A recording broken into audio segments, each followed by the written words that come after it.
দেশের বর্তমান পরিস্থিতি নিয়ে গভীর উদ্বেগ প্রকাশ করেছেন বাংলাদেশ জামায়াতে ইসলামীর আমির ডাক্তার শফিকুর রহমান। তিনি বলেন, দেশ যেভাবে চলছে জনগণ সন্তুষ্ট নয়, বরং ক্ষুব্ধ।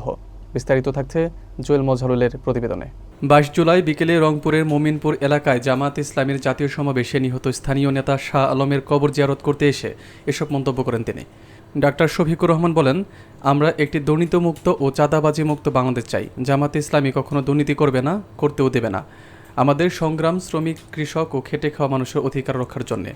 পরে তিনি শাহ আলমের কবর জিয়ারত করেন এবং তার আত্মার মাগফিরাত কামনায় বিশেষ মোনাজাত করেন। এ সময় দলীয় নেতাকর্মীরা উপস্থিত ছিলেন।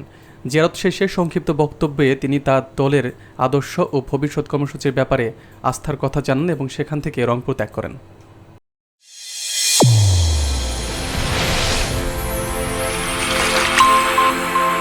চ্যানেল A1 হৃদয় রেসপন্স।